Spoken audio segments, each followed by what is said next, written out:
Good day, good day. Good day, children. Welcome, welcome. Welcome to Pour In Live. Welcome to the day show. How is everybody doing today? What's going on? All right. It is time. It is time for the day live. We are here to talk about love and money today. Our day show is about us just being transparent and really trying to grow and learn and really trying to be our best selves. So, I wanted to do a show today about love and money when it came to relationships, right? And I was just wondering, you know, how do people feel about that? Do you get what I mean? Um, let's see. I'm trying out some new things today. So, I am streaming from my laptop right now. I'm trying it for the first time. And so I am also trying to multi stream. I am streaming on YouTube right now, and I am now officially streaming on Facebook at Jordan Galloway, and I am streaming on Twitter at Poor Jordan. What's going on, everybody? Hey, mods, Diana, Aiko, how you doing, Rafia? If I say your name wrong, please correct me. I apologize. Um, I am going to drop the call in link now just to have it out there for the people who call in. How's everybody feeling today? Rafi is fine. That's good, baby.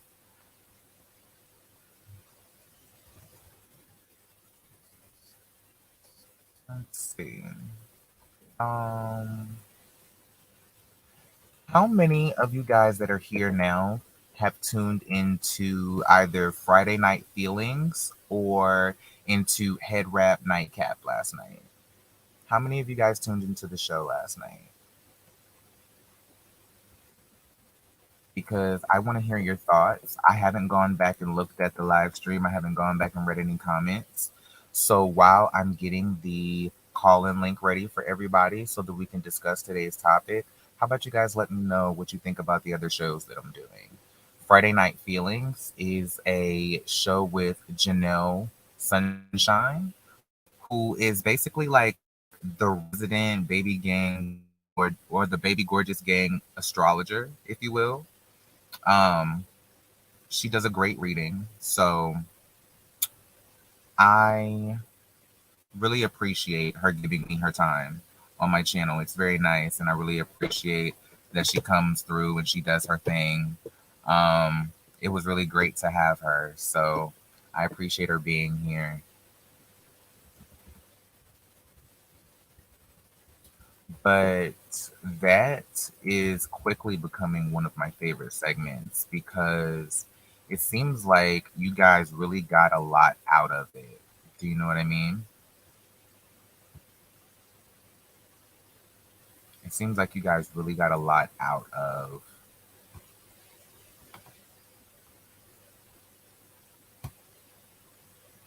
There it is. Seems like you guys really got a lot out of Friday Night Feelings. I appreciate the people who called in who were willing to give their information and share their charts and things like that. If you want to call into Friday Night Feelings, you don't have to give your information publicly. If you would like, you can pull up your own chart with the information that's needed, or you can DM Janelle separately to put in your own information. So that she can look up your chart herself separately of anything, and then when she pulls you up, or rather when I pull you up in the live, she'll already have your information present. You get me? So that is Friday Night Feelings. Head Wrap Recap was super fun for me last night. It was a that is like our uncensored, unfiltered show where we just talk about all the things of the things that we probably shouldn't be saying on live. but we're saying it on camera because we just give it up like that. You know what I mean?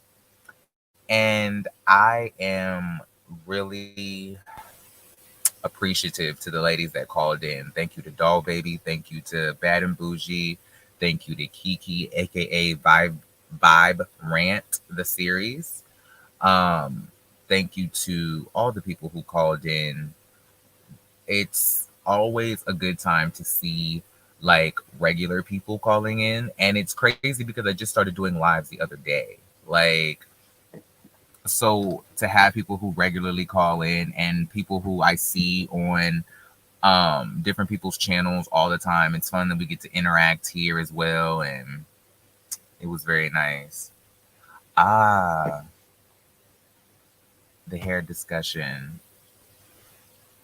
Yeah, it's very important to discuss 4C hair with your black children because there's still, even with the natural hair revolution that's happening in media today, we still don't get as much representation as we should be getting when it comes to um showing our kids that their hair is beautiful. Do you get what I'm saying? It's hard to keep that going when your kids are only going to listen to you so much. They're only going to hear so much of what you have to say. But if they get it from somebody else, or they feel like, oh, well, that's not just my parents telling me that.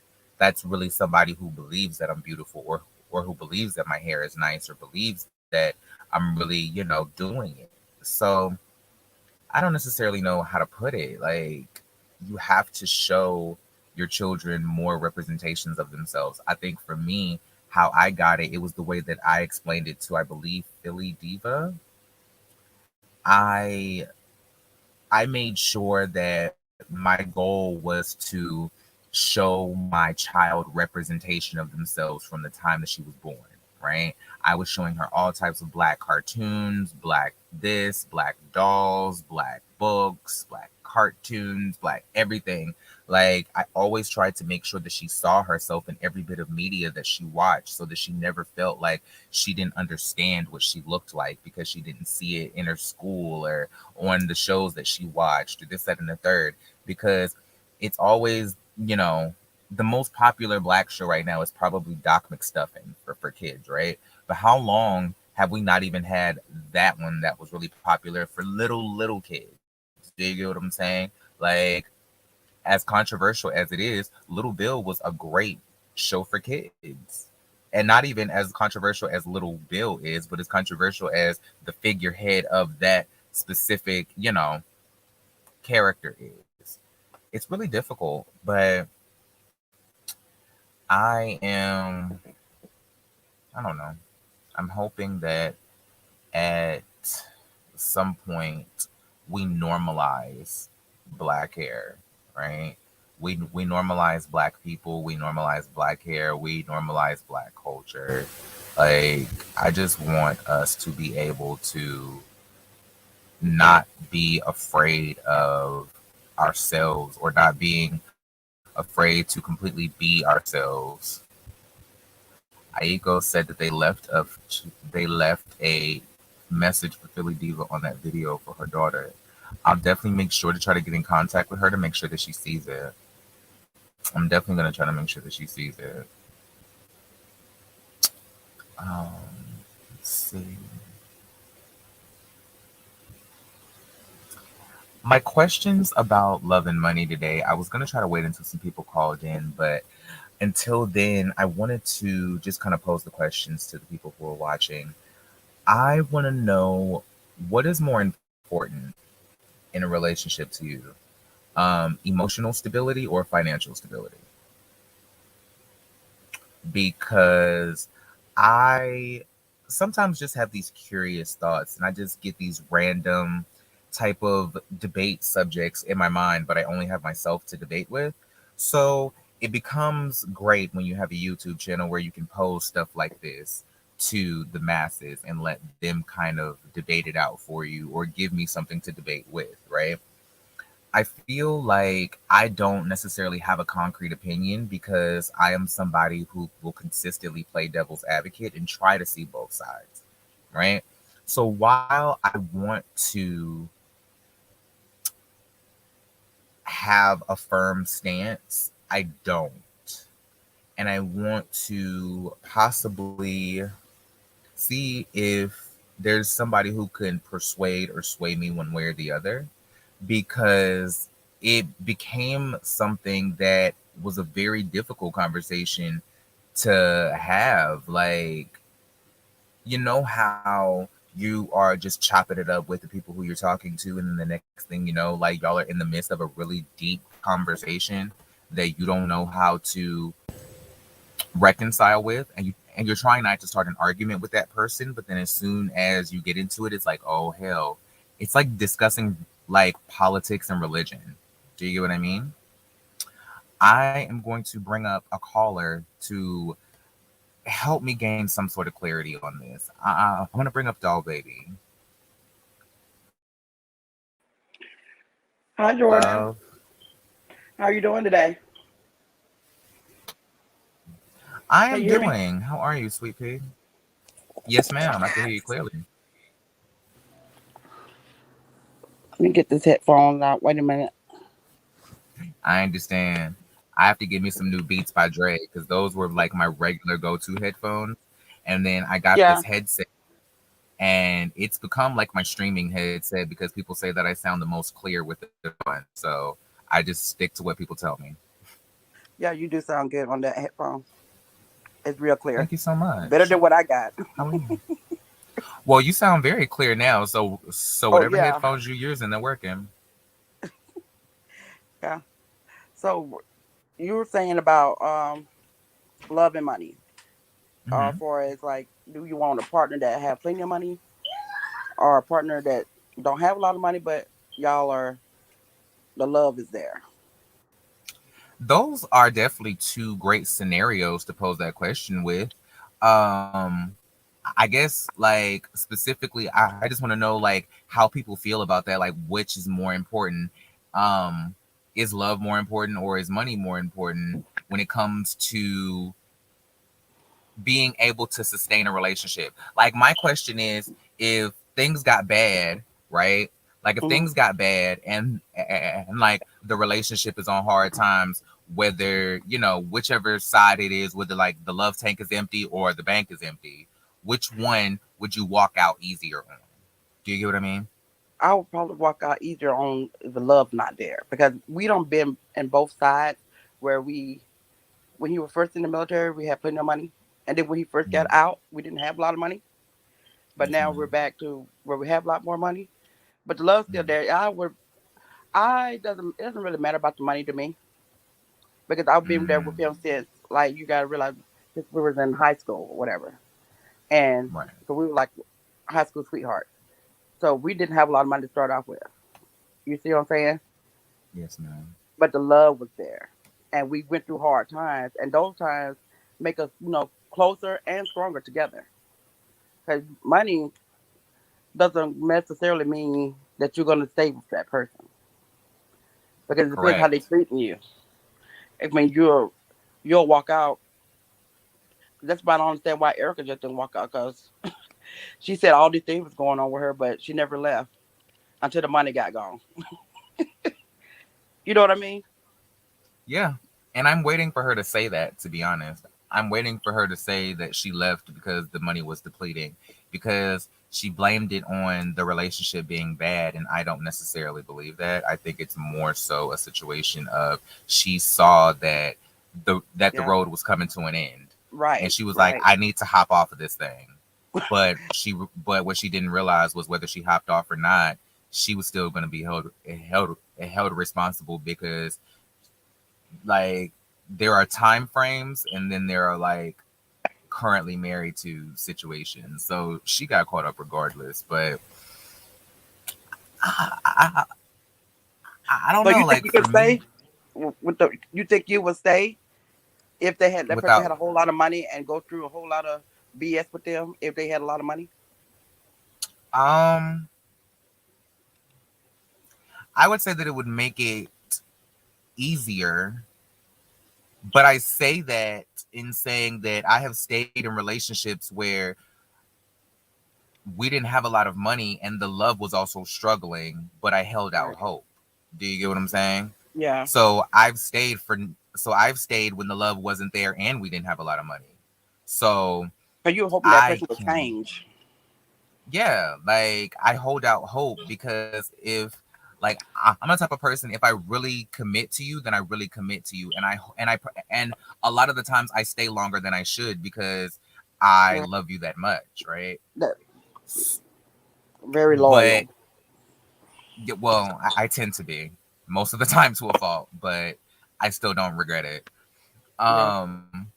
I think that what I find interesting is that isn't necessarily the conversation though. Like I think a lot of women will stay and be unhappy when there's money, but then as soon as the money Hmm. gets low or gets funny, it's like and like not even women, Right. people in general will stay as long as money is available because they're able to either set up their next situation, plan a way out, do certain things of the things or whatever, or they are happy just spending the money. And then once the money gets low, it's like, well, there was no love to hold me there anyway, so I'm gone. Right. Do you get what I mean? Yeah, I And get that. that's triggering for me, especially because in this day and age, like, mind you, I am somebody who does music. So all I hear when I listen to music is people talking about like money Money. being the value of the relationship and not actually having any sort of emotional sustenance. Do you get what I Right. mean? Yeah. So Let's I go don't ahead. like it. It just always makes me feel like, am I tripping? But like, go ahead, love, because I'm really just rambling. No, you're not tripping because I felt the same way when I listened to today's music. I don't feel back in the day when they played the music, it's all about love. They weren't talking about how much money they had, how much money they're gonna spend on you. It's about how they're gonna treat you, and that's the most Right. important thing to me. I want to be treated right, and if you can't treat me right, then I don't need you in my life. Whether you have a whole lot of money or no money, that's my opinion. I completely agree with you Because I want to treat you because with a lot of love, and I'm gonna try my best to do whatever I can to please you, to make it you feel like you wanted that you love in a relationship with me. That's what I try to do for my husband every day, because he do a lot for me, and I appreciate everything he does for me. You know what I'm saying? 100%. And I don't never want him to feel like, because right now he does have more money than me, Hmm. but you know what I'm saying. But I don't want him to feel like, oh, I'm just here for the money. But I know he knows that because we have been poor, and that we're being never comfortable. So Right. I know he knows that, but I just feel some type of way like I don't want him ever to feel like, oh, I'm just here for the money. Right. Because I if understand he that. really if he left have no money, let's say he lost all his money tomorrow, I will Hmm. still be here That's amazing. regardless. There's not a lot of We people have that are like four able to kids say that. together, so Oh, well, you ain't going nowhere, no way. Not right now. no, Young children? no, my I look, Jordan, I am a very old lady. The child My children by is grown. you know black black people and Asian people, child. You never know how old we are. Yeah, well, I'm up there. I don't Well, have I'm not I have gonna ask you your I have age since I oh, have I don't care. manners. I mean, I don't mind sharing my age because I'm happy with the way I look for my age. Hmm. Because I'm like 48. Nice. That's what is what. So, what do you consider way up? See, that's the type of stuff that I don't understand. What is way up there? Because Like, well, I like, feel like. because I'm a nana. I have grandkids. I'm about to crystal you. So you're one of those girls that don't like being called ma'am, right? You don't like Right. that. You're that girl. Tell me you're that girl. I am that girl. I own it. Yeah, I know. And that's Yeah, I why I don't know. let my kids call me grandma. Let them call me nana. And you will pop your grandkids for not saying yeah, yes, ma'am to a stranger, won't you? I do. But don't say it to me. But See, see, see. That's that mess I be talking about. I do not understand that. because it make me feel like I'm that old lady. But what is that? Like, You so are you teaching your children that by saying yes, ma'am, that person is old? well, Like, is I'm that not. the intention of that? It's not the intention of them. They said like show them some respect because they older. But Uh-huh. and I'm older too, but I just don't want them to say it to me. Girl, okay. Oh, and look, Girl, I have okay. issues. You look, did you not We all have hear when you did my issues. chart yesterday? I'm all over the place. So yeah, I'm pretty sure that mine is all types of irregular. So is she don't gonna feel read like you're yours today? alone. Is Hmm? she gonna read yours today or next Friday?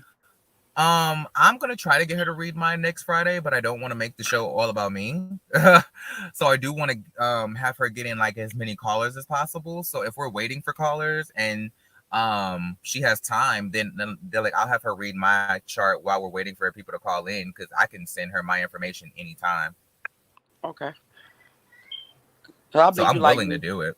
Oh, we are kind of all over the place, but we're in a good way. I think. Well, I'm gonna say we're in a good way. Well, from what she said the night before, when I decided to do that live with her, she was saying that all of my big three were like naturally compatible and whatnot. So we kind of went into it, but like we didn't get deep into it because I was like, hold on, we need to like turn this into like a thing, right? And Yeah. I'm trying to convince all of my friends who I meet on YouTube to like we're gonna like turn into like this super YouTuber group or something. Like I'm always trying to do like a making the band thing. Like I don't know what it is, but like when I meet people that I like and they do the same thing that I do, I'm like always like, how can we create together? How can we get better? How can we Right. do more? Do you know what I'm saying? So like, I just want her to get her shit together, basically. She's great. I love her. She's amazing. And I think that she just needs some encouraging. So I am well, And I ain't gonna you're tell y'all all my business, but I'm working on some things. Just know okay. I'm ready for it. I'm waiting for it. that. But what do you think? I'm sorry, that's my grandson. Hey baby, Say hello. what do you think? Hi. We gotta let him go on by his business because he talks a lot. Oh, He's only sweet 5, pig. but he talks a lot. I love that child. My child is 7 and she's long-winded just like me. I'm just an odd child. I'm just scared to let her be a YouTuber though. I envy Philly Diva for having that much Oh, trust in the internet. I love Philadelphia daughter. She is she's so cute and she's very She is intelligent. adorable. Very, very, I, very. but No, Janelle does not have a channel yet, but I'm gonna bring up this comment so when she watches this, she'll be embarrassed enough to get. Well, she has a channel. She's just not active on it. Therefore, I don't know what the channel is. I'll put it like that. So if y'all can find Janelle's channel, y'all can go and comment on all of her stuff and tell her to come back to her channel. But she didn't tell me what it was because she's not active on it. So she always just says no, she doesn't have a channel. But I think that it's not fair that she is 1/3 of a show that me, her, and Justice are doing, and she doesn't have a channel to rotate the platform to. And I don't think it's fair to her. all right, but I believe Do you get what I mean? with your encouragement, I think she's gonna do it. I I really just think want she's her gonna to do it. utilize her talent, but I don't. But like, I tend to turn into mom with I'm always like, you have so much more potential than what you're showing. You could be so much better. Like I'm so extra like that. So, but when I know that my friends are great, like I want them to just be great. Damn it, Right. like just live in your I get greatness that. and stand in that. Do you know what I'm saying? Yeah, But I get she's that. amazing. But I do have a question for you. In the times that you have experienced, low points with your husband, right? Because y'all have been Yeah. together for a while, so I'm sure y'all have experienced ups, downs, tops, lows. You said y'all have been through it all, right? Right. Did the value that your husband placed on you or the respect that he gave you change when he was down and you were also dependent on him? Because I've heard a bunch of different scenarios in where the relationship is challenged and then it because the initial dynamic is not necessarily the initial dynamic anymore. Now, all of a Right. sudden, the way that you were interacting in that dynamic becomes a negative to the person that you're interacting with. Okay. Yeah, the only thing that happened, I had to start building him back up because he's used to being the breadwinner. You know what I'm saying? At that Mm, always. And he just felt like he wasn't doing enough, that he couldn't do the things that he was used to doing for me. You know what I mean? mm, And I'll let him know, look, that doesn't matter. It doesn't matter if we can't do the same thing that we used to do at this time. It's gonna come back. We just have to be patient. We have to work harder, and it'll come back. It's just that we have to go through some things, and that doesn't matter. I mean, material thing comes and goes anyway. It doesn't matter. 100%. You know what I'm saying? It doesn't matter about that because once he realized that I wasn't really caring about that material things, it Mm-hmm. it didn't really it didn't really change much as far as that concerned. I'm sorry. Hold on one second. I did not mean to react like that. It had nothing to do with you. Bad and Bougie just popped into the chat and I see her avatar What has she and it got? made me laugh because I can't remember which live we were on, but she said that she was going to send me a picture of her boot because she messed up her foot, right? Oh yeah. And I said it would be so funny if she just came on lives with just her avatar being her boot. Did And she do it? girl, Oh my god. hey girl, Hey, Hey, baby, what's up? baby. girl, oh my word, you in this boot, mama. How you gonna wear your boot for Halloween? Your shoe for Halloween? Cause those I shoes don't. was amazing. You know what? I don't even know. I don't even know because my husband don't want me to go to the party now because he said I need to stay off my feet, like the doctor said. So I don't But I even know you know if was he's off your gonna feet go. last night. He think the boot that ugly? No, he just because the doctor said I need to stay off of it for a week. Yes, you do. So he was like, "You don't need to be risking." Like today, I was supposed to go to another little function today, and he was like, "I know you're not gonna defy the doctor's order and be limping forever." So I don't know. I'm still undecided if we gonna go or not. Unfortunately. Well, you can have a little private party. Or you Exactly, can just girl. go live and we can party at the crib You down to your know. channel. But you can Exactly. just go ahead and say it. Just say you couldn't find a culotte jumpsuit and it's not gonna come in time. Just admit it. Just admit. No, Tell you the know. truth. Shame the devil, Giselle. I know. I would have if I that would have been such a good idea. If I could have really came as Giselle, that would have been so tight. Girl, when I told you that, I was dead ass. I was dead serious. No, that Every would have time I been brought so it up, I was, funny. girl, get on Amazon, find you some culottes, girl, find you a nice little piece of pantsuit, and going on down to the function. I'm telling you, Yeah, girl, you would have been the star of the show, honey. girl. I'm at a Walmart right now. If you see me, I'm breathing hard, trying to walk around, and I'm like, You yeah, I got your might need. bonnet? No, I'm at Walmart. They got them at Walmart. Yeah, they'd have them at You can Walmart. look in the hair care section. I'm sure you can probably find some in the section with all the Carol's daughter and the Oh, Cantu okay, and shit. okay. I'm gonna roll through there. Clock your I'm gonna roll references, through there. children. I wasn't even supposed to go out, and my husband went to go get a tune-up, so I was like, I'm sneaking out the house because I was You ain't so got no damn damn bored sense. of I being hope in your the house. husband is subscribed to my channel. No, he don't. He don't even be subscribed to mine because I be on here acting crazy, and he don't like all that. Well, that's probably why he subscribed to me. Because I actually got some damn sense to tell you Oh to sit well, home we and put don't your know feet about up. all that now. Now, Jordan, you going a little bit too Hey, far. now wait a minute. Wait a minute. Now y'all not gonna come up in here and add on me on my channel. No, ma'am. No, ma'am. No. But Oh my yeah, so goodness. I had so much fun last night though. It was so fun. Hey, man, it was. Girl. When I I wasn't say even I ready. don't know what huh. No, go Say what? ahead.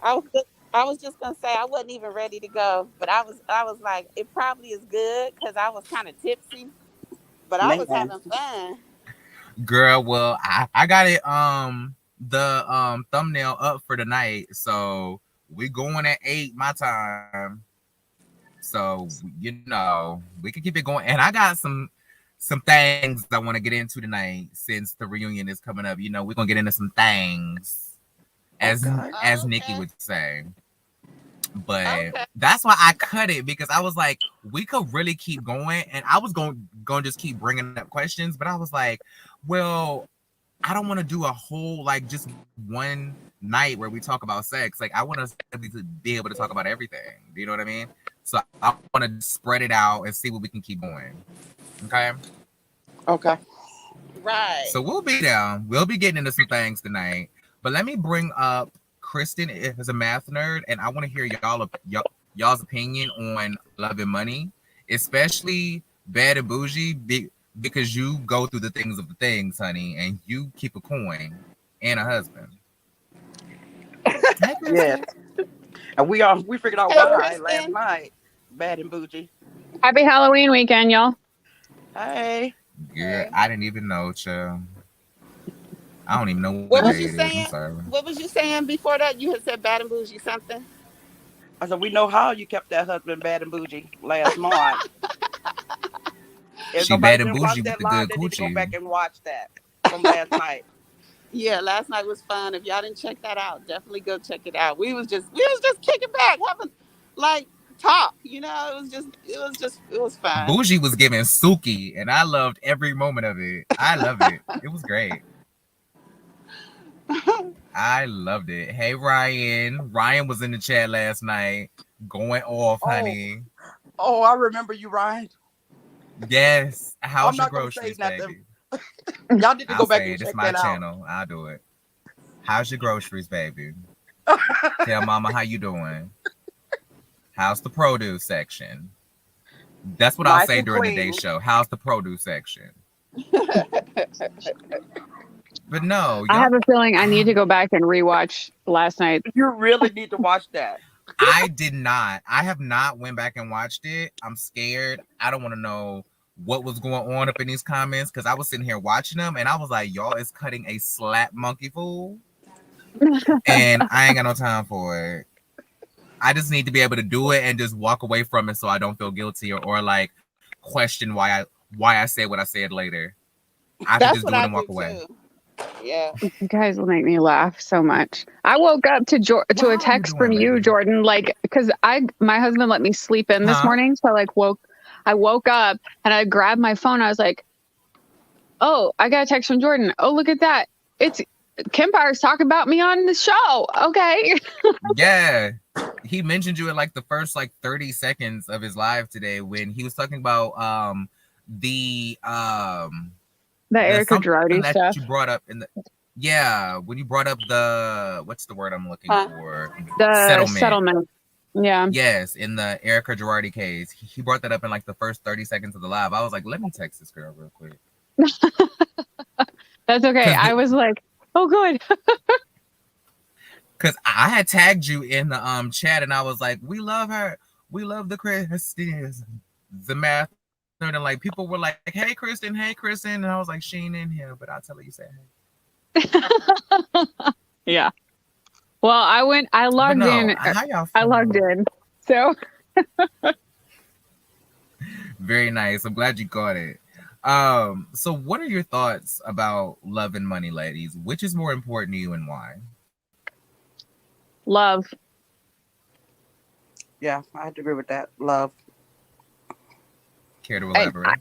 I think they go hand in hand. I'm gonna be honest. I can see that because I mean, it's hard to feel love when you're struggling for the money. Exactly. That is true. But I've also, I mean, I'm a person that like the way I grew up, I mean, we were on food stamps and, we shopped at Goodwill and the only way we got Christmas was layaway at Kmart. So like I've been in a life where we didn't have money. And the only thing that made life sustainable was the fact that we had the love for each other. So I think like when you do struggle and there isn't a lot of money in your situation, like love is what gets you through it. And even if it's just, Right.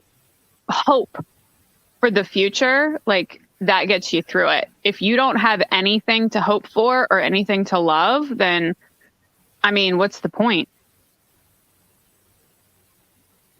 You know, Well, I kind of was in the same situation. When I first got with my ex-husband, mhm, we were teen parents, so we definitely went through the struggle all throughout. He went to college and stuff, and we had nothing but love, but it was happy times.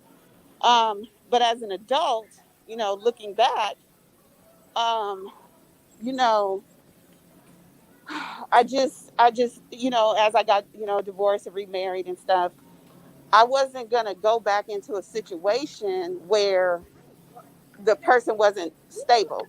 You know what I'm saying? Like Yeah, it, I it get just that. it Yeah. wasn't, because it's one thing to be a teenager and broke, but it's one thing to be a 40-year-old man and broke. Because what have you Yeah. been doing all these Period. years? You know what I'm saying? So I makes really sense. think, for me, I really believe that, you know, and I know it sounds harsh. That's what my homegirls call me, the gold digger out of the bunch, right? But I mean, I really feel like Good it evening, ain't Tony no, Childs. yeah, it's no romance My without girlfriend's recap finance. is up now. You know what I'm saying? Like it's no romance without finance. Like you, like Ain't when nothing I was going on but the rent. when I Girl, met, yes. Girl, yeah, when yes. I would That's my meet shit, though. No men shade. and they would tell me, that they, how you have to talk about where you are in your life right now, whatever. And if they hadn't accomplished anything and were 40 years old, it's nothing we really got to talk about. Yep. I get That's that. understandable. That is I think, I fair. I really get that. I mean, I think No, because I said money really, is something that is, money no, is, no, the smaller one. Oh, oh, okay. I'm so sorry. I think money is one of those things that circumstances can take it away very quickly. Circumstances out of your control, you know. I mean, it's unfortunate, but in America, the majority of families, something like 80% of Americans, are one paycheck away from homelessness at any time. Right. And so, Mhm. like, when you look at circumstances can change. You can get in a car accident, one of your kids can get sick, something can happen, and suddenly that financial security is gone. You Right. know, it's hard. I mean, I have I have a friend that her family is constantly living on that edge because of the fact that she has a medically fragile child, and they have had millions of dollars in doctor's bills for their child. They will never be able to catch up or pay it all off, and yet they're constantly having to pay something because of the fact that, I mean, otherwise, like, I mean, you can get prosecuted for stuff, and bankruptcy no longer wipes out medical debt the way it once did. So, like, we just have so many people that are living in a situation where money is not a dependable part of their daily existence, but love is, Yeah. I and the definitely agree that, sometimes, circumstances happen. We're heavily invested in real estate. And when the real estate market crashed in 2008, it was hard on us. We had to sell off properties, we had to do stuff. So I do get, like, anything can happen. Like right now, if we go into a depression, what happens to real estate? Yeah. I'm broke again. So, You know what? I've been seeing stories lately. I mean, I'm just gonna tell you, I actually read one yesterday and it made me think about you, because there was a story saying how in 2000, like, everything that happened in the lead up to the 2008 crash, that we're seeing almost identical circumstances today. And it made me think about you, because I was like, I know somebody that is invested in real estate, because you've talked about Mhm. it on videos before. And yeah. I instantly thought about it and I said it out loud. And my husband was like, who do you know that has any investments in real estate? And I was I'm like, like, you mind don't your know her. business, child. We in the YouTube streets. Mind your business. You don't know her. I literally This was like, grown you don't folks know her. talking. And one day I'll do a live on what I do, and you'll be able to understand at that point that if the market goes bad, that's kind of in the I deal with portfolio lending, but I'll talk to you guys about it later. But if the market goes bad, I do even better. Just put it that way. If people start going into foreclosure, that works for me. So You know what though? That shows that you took what happened the last time, you And learned learn. from it, exactly. and you Exactly. made different choices this time. So all that shows is that you're smart, and and you took those lessons as an education for how to protect yourself and your family. So good for Right. you. Yeah, I have a master's in real estate planning, and so I deal with a lot of and like I said, it gets kind of difficult, so we could discuss it in a lot. But I deal with stock markets and portfolios of properties, Mhm. not just selling one property at a time and that kind of thing. So, but the thing is, like you said, back to what we were talking about, certain situation, and my heart goes out to your friend, because I was kind of a sickly Yeah. are a lot. And not only that, you can't even really work because, like, I would get sick and I would be in the hospital like a month at a time, 2 weeks at a time. So my mom really couldn't even work. So it was hard for her because, luckily we had a big family around her, but that, helped pick up the slack. But it is very hard. Like you said, anything can happen, especially something medical. That's why I wake up every morning. I thank God, because as long as Right. I have my health, I know I can make some shit happen. The minute you lose Exactly. your health, you lose all control. So it's. Oh, I definitely say a prayer for your friend and her family, though. Yeah, Same. her son is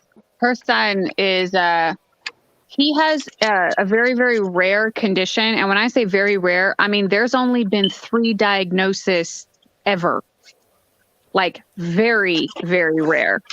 And so, like, it's not like they can just go to like the doctor in Kansas City. They have, and they only moved to that area because that was where one of the doctor that he saw most frequently is. But they travel constantly because there's doctors at the Mayo Clinic in Minneapolis. There's doctors at the Children's Specialty Center in Denver. They have another doctor in Miami, and it's like they're constantly traveling because those are where those doctors are trying to treat this condition. And I mean, she explained it all to me, and I literally was like, wow. And she told me that's why she became a nurse, not because it was a stable profession, but because it allowed her to take care of her son. Like Wow. I mean, and that's just one family. I mean, I'm sure all of us know somebody who Yes. is who is the love is the only thing that sustains them because the money is something they can never depend on. Unfortunately, that's America. Yeah. That is very true.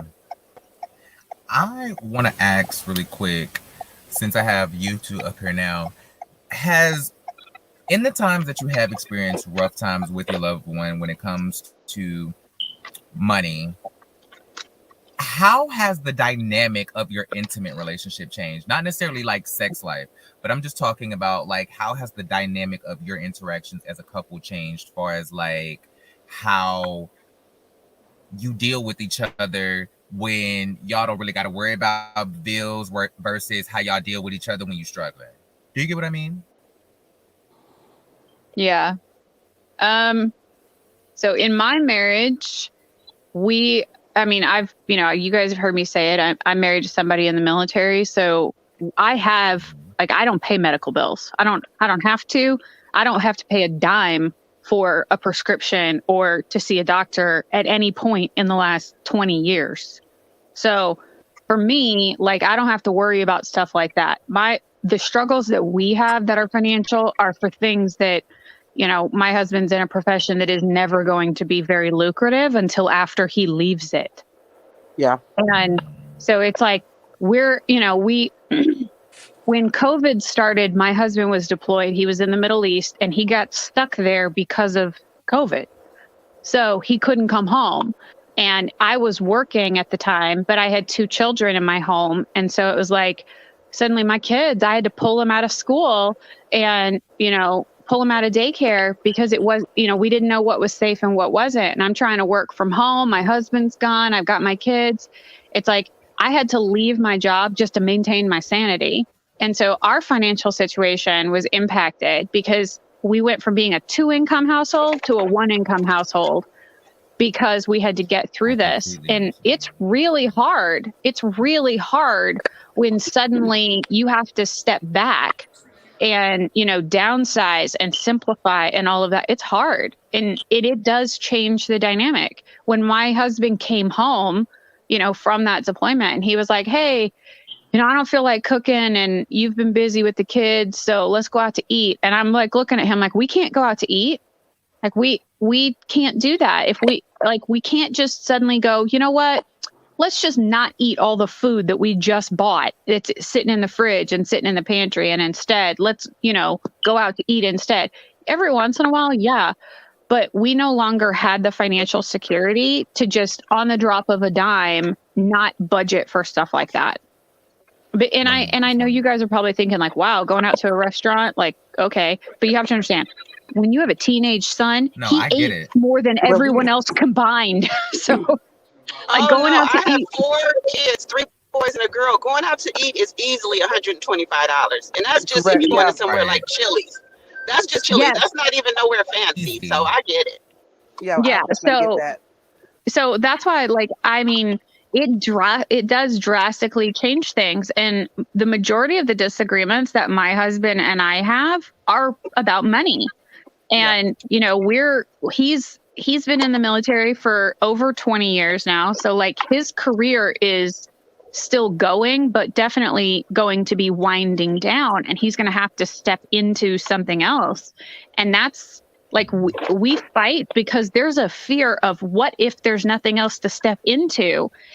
And suddenly we don't have, you know, we don't have that security anymore. What are we going to do? How are we going to make it through? Okay. And it's hard to feel intimate with someone when there's uncertainty for how things are going to go. It's really hard to be like, you know what? Yeah, baby, let's bang. We were just, you know, arguing for an hour because you wanted to spend all this money on something, and I'm saying we can't do that. Or you want to take a vacation and I'm saying we can't do that. Or I want to take a vacation and you're saying we can't do that. Like, it's hard. How do you can't connect physically to somebody if there's no intellectual connection, if there's no emotional connection. And when the emotions are negative, the physical aspect of it it's impossible for that to be positive. Yeah, because you get really frustrated. Yeah. When you don't know 100%. You know, where your money coming from. But let me tell you, Kristen, my husband retired Navy. Okay.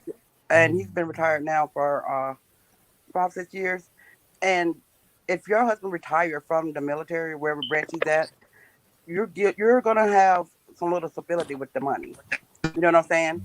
And not only that, and you being the spouse, you also will get some benefits from that. Yeah, our issue is, so he's been headhunted, for lack of a better term. Our issue is that the company that he is most qualified to step into is located in states that I'm not willing to live in. So that's that suddenly. Yeah, I mean, and I know that for some people, they probably be like, oh, it's not a big deal. But, I mean, would you want to live in Texas? Because I don't. No, that's one of the reasons why we left Maryland. Cause I didn't want to raise my kids. I'm not saying anybody against Maryland. Had nothing against that, but the crime had gotten so out of control.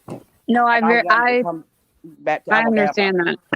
I understand that because I lived in Maryland for a number of years as well, and our home got broken into, and there's a lot of crime in it that has filtered out like from the larger cities into the outlying areas. And you can't even go to the harbor anymore. That's one of the places I love to go visit, and they were just doing too much robbing. Yeah, that's really funny that you said that. Are you talking about the harbor in Baltimore? In the harbor in Maryland.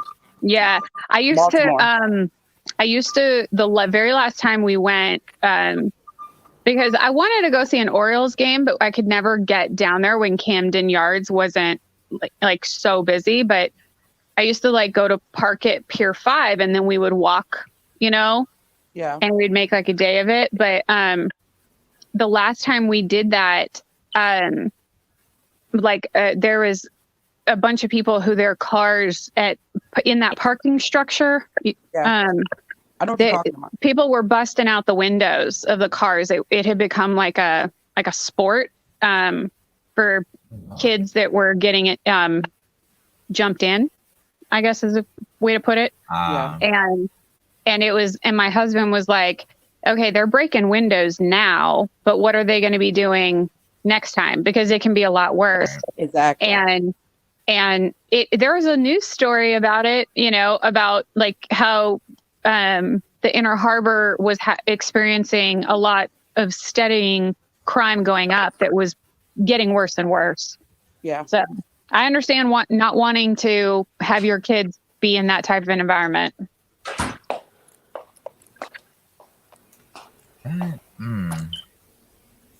I can definitely understand all of those points. Can I ask you guys to comment on one more thing before I hop off of here? Yeah. Or ask if you have anything that you wanted to comment. Well, you've been in Walmart tearing up the streets, but if y'all have anything y'all want to bring up as far as the topic is concerned, I mean, I don't have anywhere to be. I'll stay on. No, I was just out of what I wanted to discuss. But I was just out of what I wanted to discuss. But can you guys speak to the dynamics when the struggle comes as far as the breadwinner and the person who is not the breadwinner? Like what the perspectives are like, and how do you try to, and how as the person who's not the breadwinner, how do you help the person who is the breadwinner kind of feel better, I guess, or try to help them cope, or to adjust, or some better term that I'm able to recall at the moment? I think a lot of it is just being like I am a housewife. So for me, you know, I'm here all day and it's hard. It's hard to spend all day, every day, you know, just trying to get stuff done. But sometimes I lose perspective of the fact that he's been there all day. He's gotten a lot happening at work and the stresses of all of that. And then I'll be home and I'll be like, oh, thank God you're here. Here's your child. Take care of them. I need a break. And so I have to actively like remind myself that he has been doing all this stuff and he needs a break too. And I think that's why we have to just, step outside ourselves and our experiences and remind ourselves that there's another set of pressure on the breadwinner, because the breadwinner feels that if anything happens, they're going to let everybody in the family down. So lifting as much off of my husband's shoulders so that he doesn't feel, a lot of pressure. That's what I try to do. And I don't necessarily mean lift stuff off the shoulders, like, doing all of the laundry or whatever. I mean, just trying to take care of the stuff that I can. And so that he doesn't feel, beat down from the weight of the burden of his family, which is how it can start to feel after a while. And I know some people, they're breadwinners, they start to resent their families because they're the ones who are pulling the most weight. Does that make sense? That makes perfect sense, actually. That makes 100% sense. Yeah, I feel like, in my situation, I just kind of the same as you. I would just try to, pick up the slack, where I could. I mean, when you are a wife of an athlete, you're basically like a single mom because they're gone for months, most of the week. And then even when they are home, they have strenuous, exercising and things that they have, practices, film meetings, charity stuff that they have to do. So like my husband didn't do nothing, no household, no washing, no cooking, no cleaning, no nothing. And At the time I didn't even think about it because it was just the way of life. He's already out here trying to make a living for our family, so of course I'm not going to be like, and I need you to wash a load of clothes like that. Just that just wasn't even like a realistic thing. He'd been on the road for 4 days and tell him to come home and do some laundry. That just wasn't going to work. Now in my situation now with my husband, he is the primary breadwinner. However, I work too, and I work very hard, sometimes 10, 12 hours a day. So in our situation, it was such a relief because he's very independent because he was a single man for a long time. So he 100%. just comes in and does stuff. Like he just been taking care of all the cleaning stuff. He did all the little running around today for stuff. So now we evenly do stuff, but it's probably a little still more on me because he does own a business and work a 9 to 5. So he's not home a lot, i.e. why I be chilling with y'all all the time. So I'm glad to have you, girl. it's still kind of most of the time on me to do the majority of the things. But like he will do stuff like take the clothes to the cleaners and stuff. But as for the household stuff, I try to do the same as you. I try to pick up as much slack as I can, do a lot of the, day-to-day things that a lot of couples probably would split, but it kind of falls on me. But I don't mind because I feel like in any relationship, whether the woman's the breadwinner, the man is, whichever partner is, everybody plays a role. It's like, and I know y'all gonna get tired of my sports analogies, but it's like a team. Girl, no, because I'm so glad you brought that up. Remind me to tell you about something as soon as you finish that. Go ahead. Okay. It's like a team. So I never felt, less than because I wasn't the breadwinner because,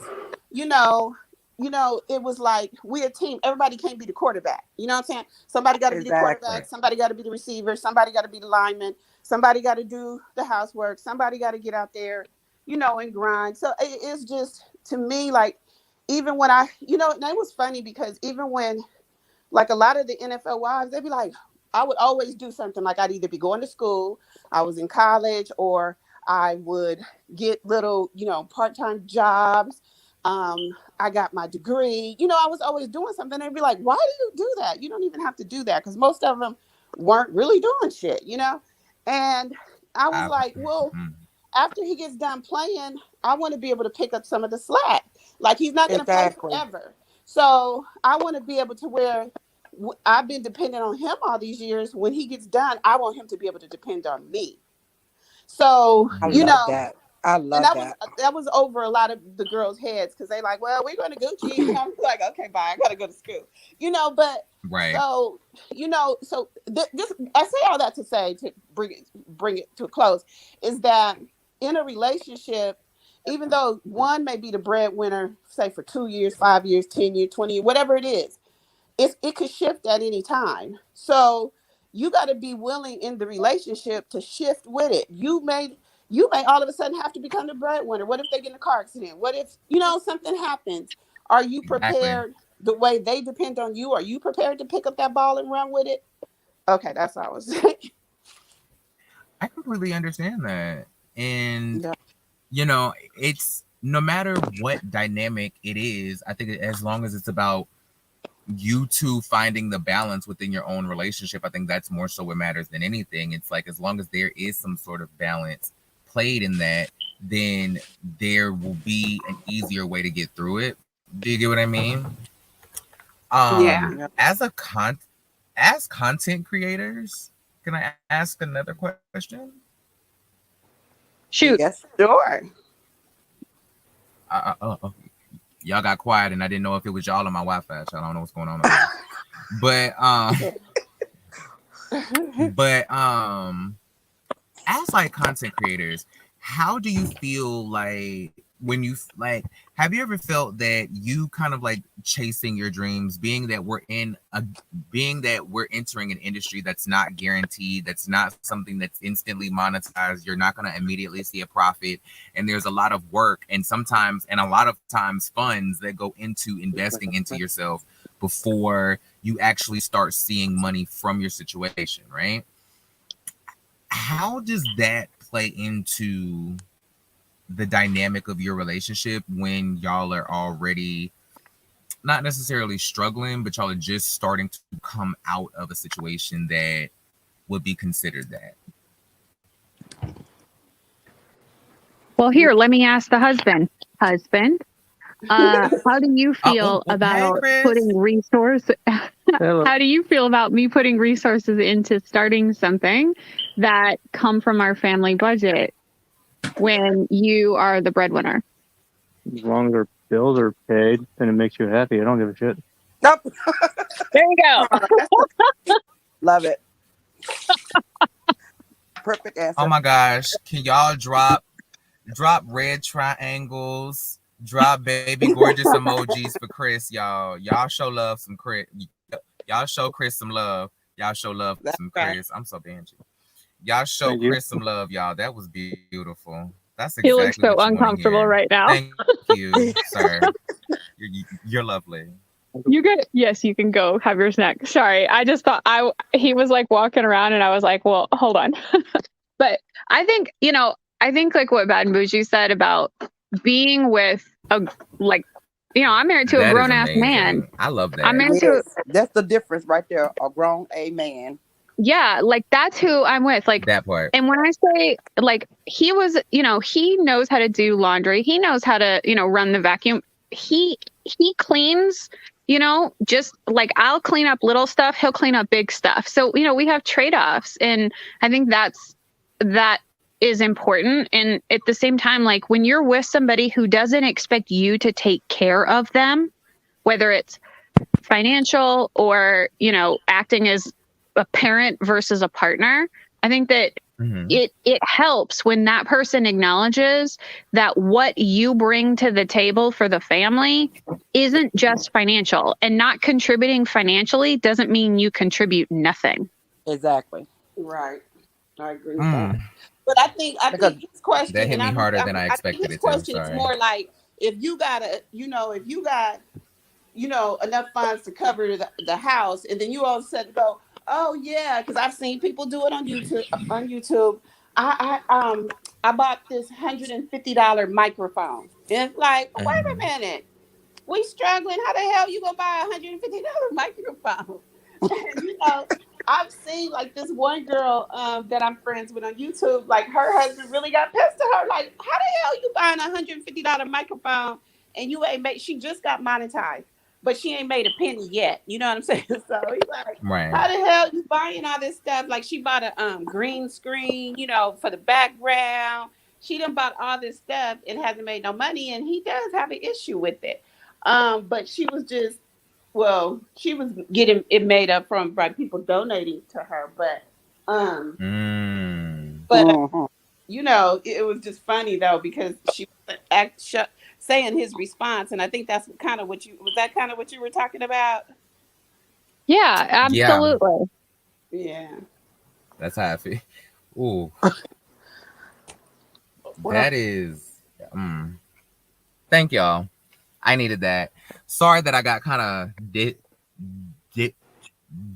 distracted. For some reason, I have this green screen overlay that I just realized was happening, but I thought that it wasn't working because when I was playing with it in the thing, it was saying that that I would need an actual green screen for it to work. So I thought maybe like something was wrong with my laptop. And then I see this brick wall behind me and I'm like, wait a damn minute. Y'all, I'm still trying to get my shit together. Don't judge me. Every content creator has to put effort into always trying to better themselves.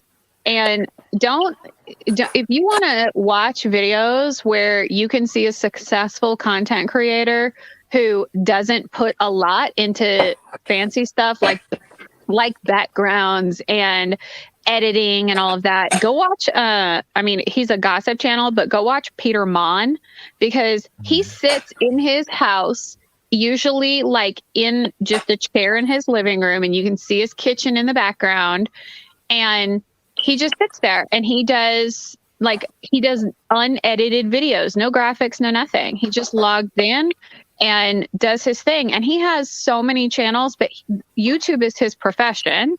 And he doesn't put energy into or put resources into like fancy cameras and fancy microphones and all that and fancy backgrounds and then having the backlit and all that. He doesn't do all of that. So it's more raw, the style of video, but he has been successful because he's made it work for him. And now people recognize that style as Peter Mon.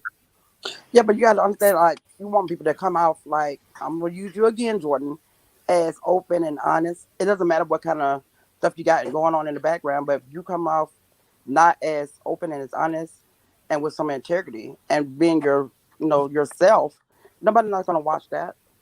You know what I'm saying? And it's okay to invest in yourself. You want to get a microphone loan, you can afford, and your bills are getting paid or whatever. There's no issue with that. But even if you spend all that money on that and you still come off as, not being your authentic self, nobody's not going to watch that. That's why that's like I said again, why I fell in love with Jordan, because he was himself. Well, she was himself. I'm sorry, Jordan. You know what I'm saying? You can just use them if it's confusing, because I know that I give off a lot of different things. Just use them if it's like, when in doubt, pick C. When in doubt, just use them. It's fine. But yeah, you're just so open on your content that you put out, and people need to go watch all your videos because you're just being yourself, and that's what draws me to you. You know what I'm saying? From the first time I saw him, I was just like, I like her. You know what I'm saying? Like, exactly. That's how I felt. Well, and I think, Jordan, like for you, we all know you now as the car creator. So when we see you we see you like in your car, we're like, Jordan's making a video. But if you were to suddenly be like, guys, I'm going to film in the house today, we would be like, what's going on? What's wrong? Are you okay? Are you sick? Like, do we need to be concerned? What do you need? Happened? Like, is this a problem? Like, are you stuck inside? Do you not have anybody there? We'll Grubhub you some soup. Like, what's going on? I actually said that at one point because I kept getting comments of like, why are you always in your car? Because like, it's like even from when I started on Adam's like live stream, like I was in my car at the time, like, and that wasn't planned. That was just me trying to get some damn peace and quiet and some decent phone service because I live in the country and in the back Bama swamps. So God bless me. But then when I started I thought that it would be cool to be in my car because I always have to be just for the sake of getting it done correctly. And so I was like, well, maybe that can be my thing and just me being in the car. At first, it was going to be me driving, but I know how y'all feel about me actually being in the YouTube streets. Exactly. So I just park in the YouTube parking lot and I do my thing. But yeah, like it just kind of became my aesthetic now. Hey, Nakaya, how you doing, baby? We just how are you? Brought you in, and I'm just talking. How you doing? You said my name so perfect too. I just followed you on Twitter. Thank you. Yeah, I did. It started clicking last night. Yeah, I just followed you on Twitter this morning. Chicken and a pot. I wish I would have came in when you guys first started this conversation because, like, that's this home all together. Like everything you guys were saying. It's crazy because everything you guys were saying. So, like, my husband, we've been knowing each other for almost 20 years, but we've been married for only a year now. And you still a newlywed. Yes, honey. Yeah. Yes. I'm trying to make it do what it do. So, and I can't talk like I'm 5 years in, child. It's like, girl, shut up. You know what? We both agreed that we got married at the right time. If we would have did it like 5 years ago, we probably wouldn't be together now. You know what I'm saying? So I had some things going on.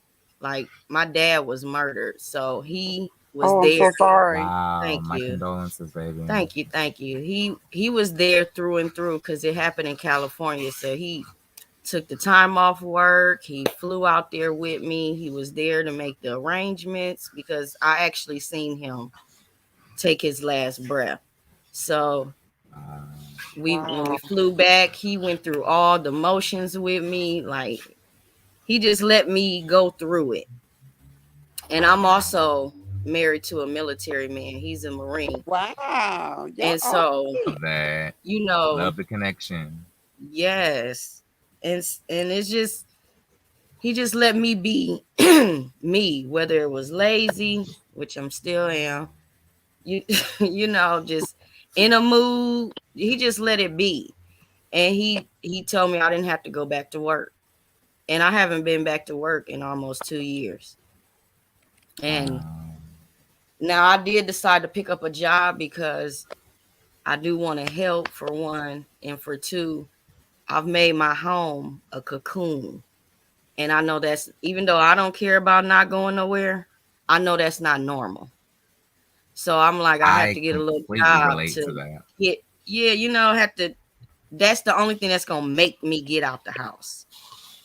As far as the dynamic with the money, I don't think that changed anything for us because we had an understanding. We sat down.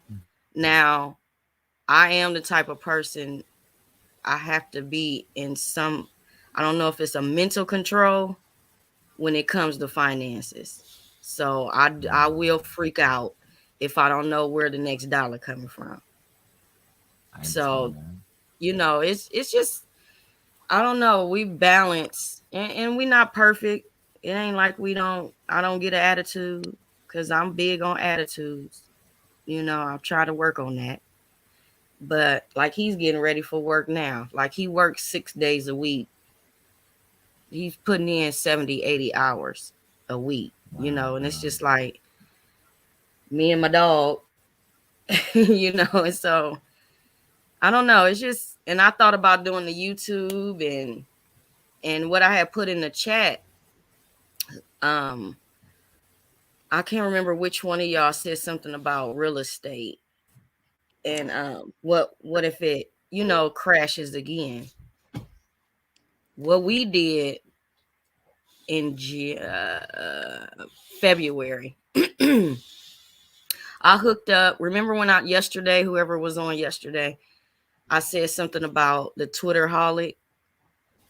She also she's more than just a Twitter holic. She she introduced me to Forex trading. She has not been back to work. Huh? I saw your comment about that earlier. Yeah, she has not been back to work. She knows how to analyze the market.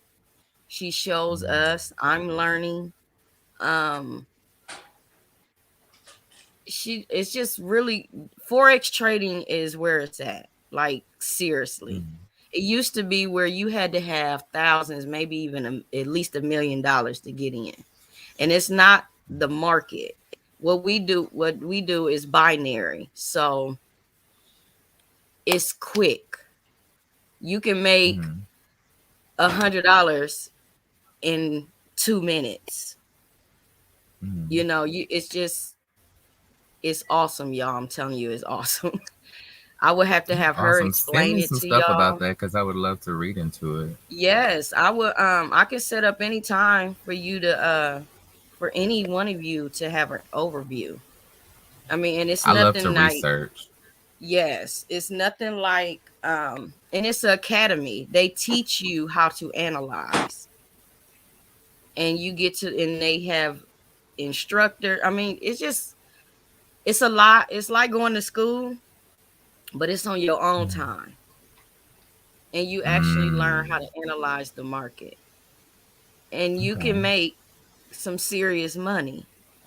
It's 20-year-olds that's millionaires in this company by just looking at the market, and looking at a chart and deciding if it's gonna fall or if it's gonna drop.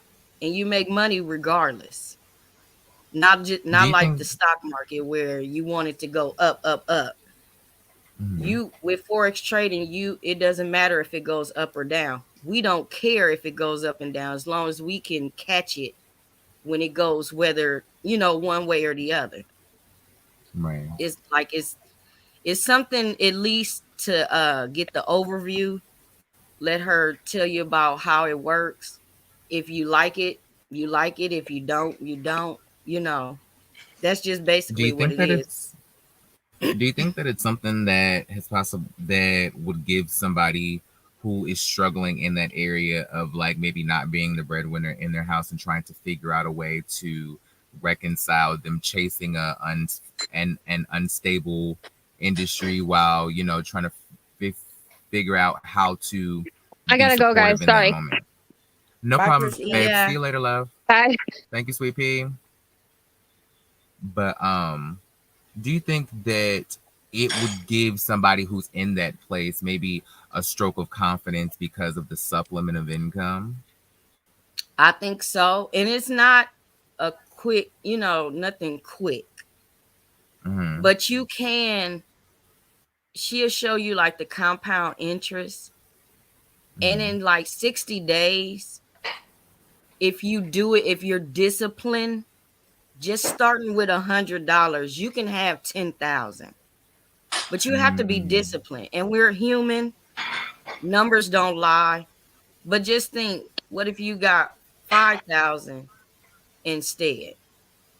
Because you're not going to win every trade. I'm not going to sit up here and try to gas y'all up and be like, yeah, I'm winning everything. No, I'm not winning everything, but I'm doing pretty good. I'm doing pretty good. And so, and I took a break because they also show you if your mind ain't there, it don't matter how well you know how to analyze, you will lose. Nice. Your mind have to be in a certain state. I don't know. It's cool though, y'all. I really love it, to be honest with you. And you get a demo. You get a demo account so you can play with your Monopoly money. It's not nothing that you just pushed in. She'll show you how to do that on Wednesday mornings.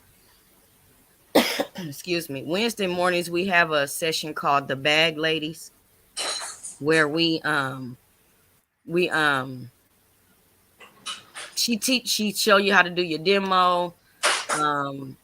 We might do a couple trades, and you'll see how it actually works. But that's Wednesdays at 11 my time, which is Eastern. Okay.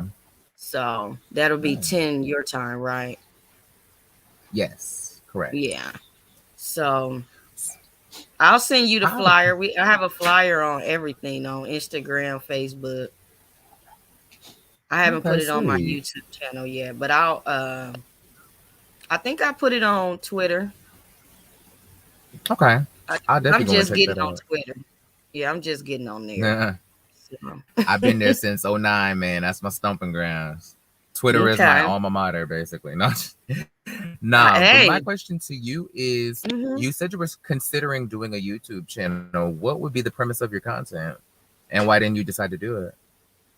I am doing it. I'm doing it. What are you doing? It's the Naturally to Nakaya. Okay, correct. We was talking about it yesterday. Sorry.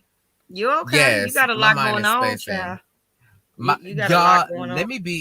Let me be transparent. Trying to read comments while also actively paying attention to what the people who are on your screen are saying can get slightly complicated. I ain't even gonna flex with y'all. Like, I ain't even gonna hold y'all. So I hear everything that you're saying, but my short-term memory is this long. So I will process it in the moment, but I also don't watch my lives back. So if I forget something, just be like, bitch, I told you that yesterday, but it's cool though. So what is you sent me that link like you said you were. So hey, I can't be mad at you. Yeah, because I was like, girl, sorry if I respond late, but I will respond. Just remind me and be like, hey, don't forget to send me that. And I'll be like, oh yeah, that's right. I was doing this, that, and the third, girl. My bad. No, you didn't. It wasn't late. I woke up to it and it was there. Like, I don't be on Twitter, so you know what I mean? Good, gave me a notification because I wouldn't have thought to look this morning.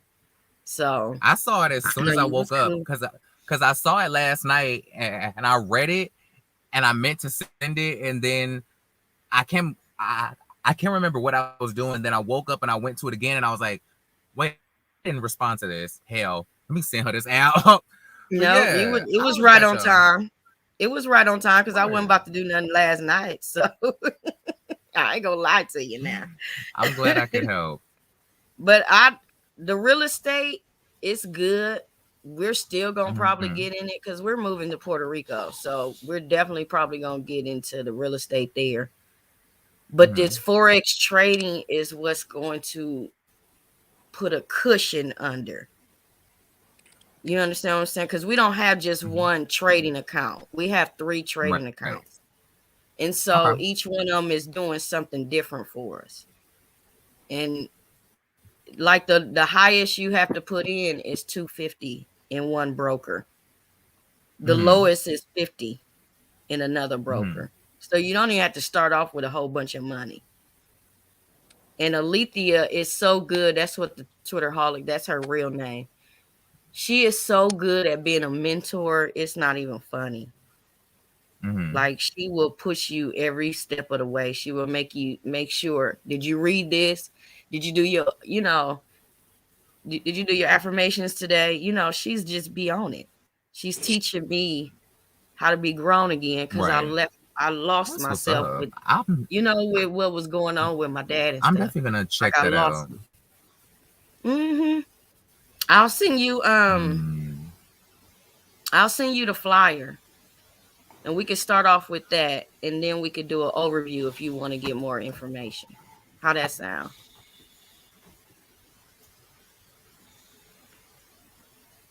Did you freeze or did I freeze? I think I might have. I'm not exactly sure because I thought it came back because you were moving, but then I lost your audio. But now we're fine. I'm sorry. Okay. Yeah. This is my first time streaming from the laptop. Sorry. So do you be talking about that on your YouTube channel as well? I have not yet. What I'm going to end up doing at the end of it is probably put the flyer and the Wednesday call. Now on my other one, the Wood and I, which is it's supposed to be me and my husband, but like I said, he works so much. When we have time together, we'll discuss everything and be like, dang, we should have recorded that. You know what I'm saying? So we got to find that balance. But I don't know how I want to add that in there. Because health and wellness does include finances. That's absolutely. So it wouldn't be like so off balance if I did add it in there. I think what helps me is creating segments or pieces where they're like pieces of an overarching puzzle more so than just it being like its own separate entity or something of that nature. So like Pour In Live is its own thing. Head Wrap Nightcap is its own thing. Friday Night Feelings is its own thing. Ready to Watch is its own thing. My pre-records are their own thing, but they all encompass the same focus of my channel, even though they're separate entities. Do you get what I mean? Yeah. No, I know exactly what you mean.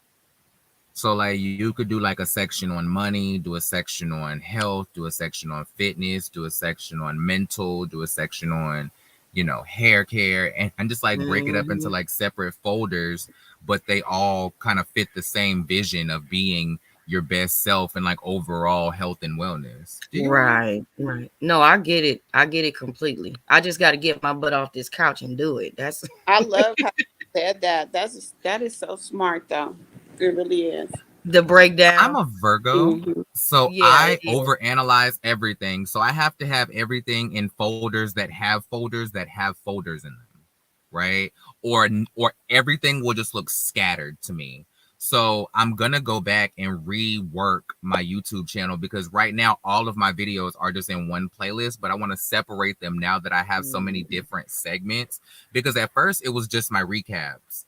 So I was just like throwing all of my stuff in just one folder because they were all the same style of video. But now I'm doing lives, and I'm doing like 3 or 4 different types of lives. So I want to like break everything down into its own separate show so that you can go and just look for Pour In Live, look for Head Wrap Nightcap, look for Friday Night Feelings, look for the Housewives show. Like so you won't have to dig through and find the one that you're looking for. You can just go to that playlist and be like, okay, well, that's that collection of that video. That's all of those lives. Do you get what I mean? Right. They make I really just want to make it easier because I already talk a lot. Because especially as you get more and more popular, and different people are gonna, have different favorites. So it'll be a lot easier if they can say, I'm looking for that live where he did blah blah blah. They know they could go look in live. So that's very smart. Yeah, very much so.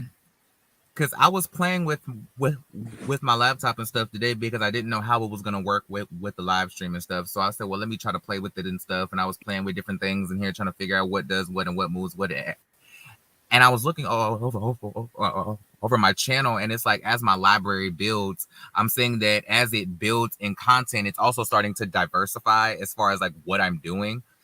So like I need to like really separate and be like, okay, so if you just want to see the morning show, go get this one. If you just want to see the nasty night stuff, then you can get that one. If you just want to, do the astrology recaps, get that one. If you want to talk about throwback TV, then you can go and get all of the old school recaps. If you want to talk about just music, then you can do a folder just for Music Monday. So I have to go back and really break all of my different segments of my shows down, because I think what caught me off guard was I was doing everything so quickly and it all happened so fast that now it's like I have to catch up to my own content, right?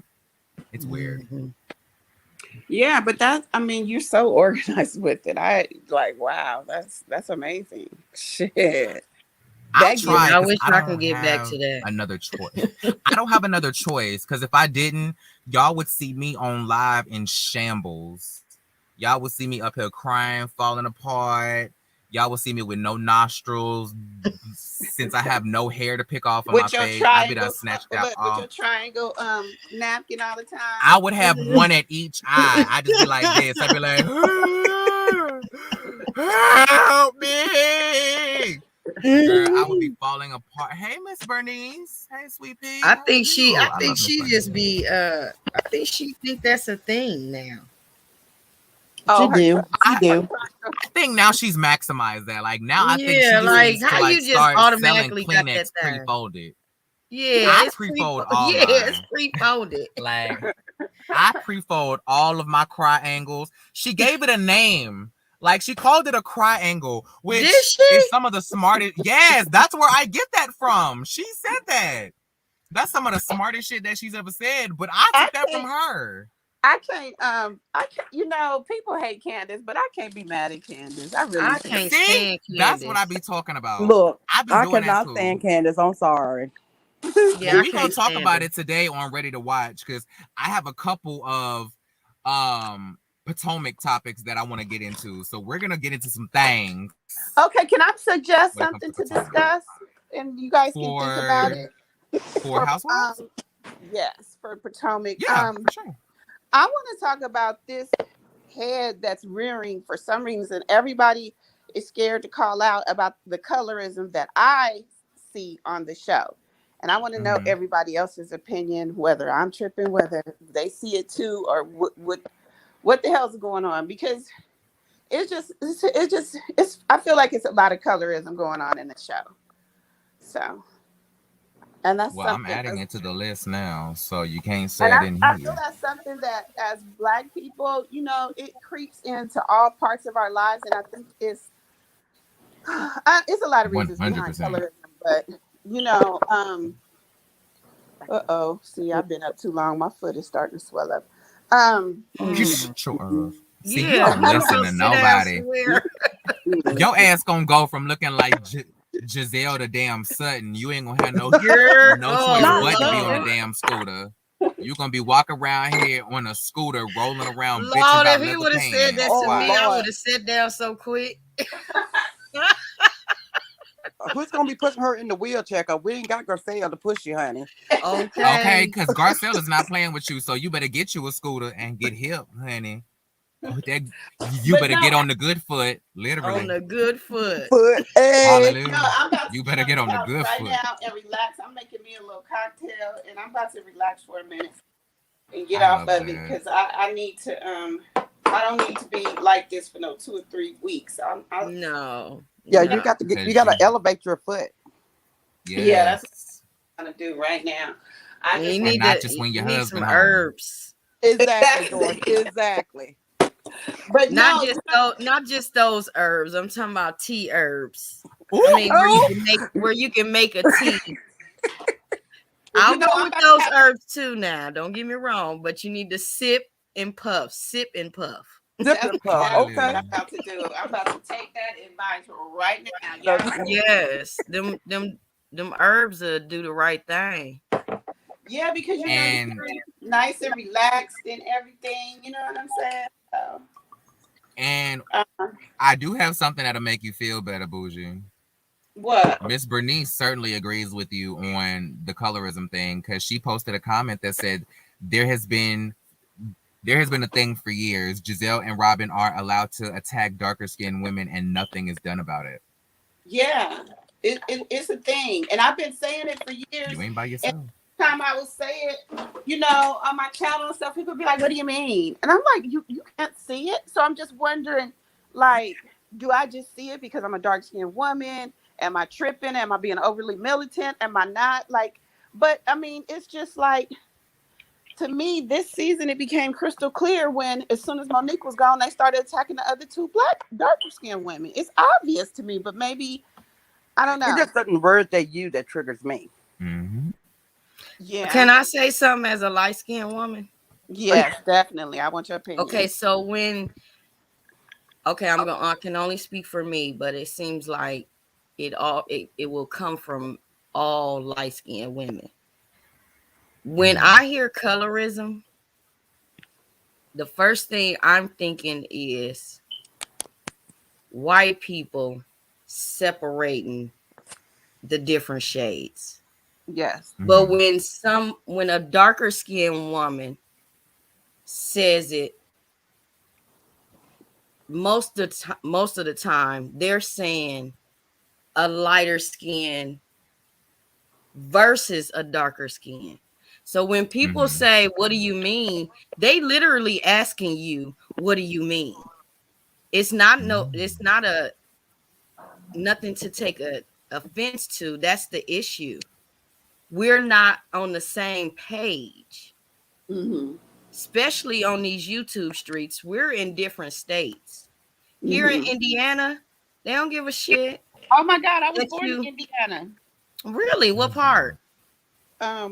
Fort Benjamin Harris, back then when it was because my dad was also in the military. He was in the Air Force. Okay. So I was mine too. My goddad is anyway. Yeah, but I heard, but I think it closed down when I was around 10 or whatever. But it was on my birth certificate. It says Fort Benjamin Harris. You don't know what part of Indiana though? I want to say like South Bend or something. I want to say South Bend or something like that. I'm gonna have to look at my thing again. But I think that is where it was. Yeah, but what was you saying about Indiana? So here in Indiana, they don't care. They don't care if you light or dark. If you black, you black. It's more racism here than colorism.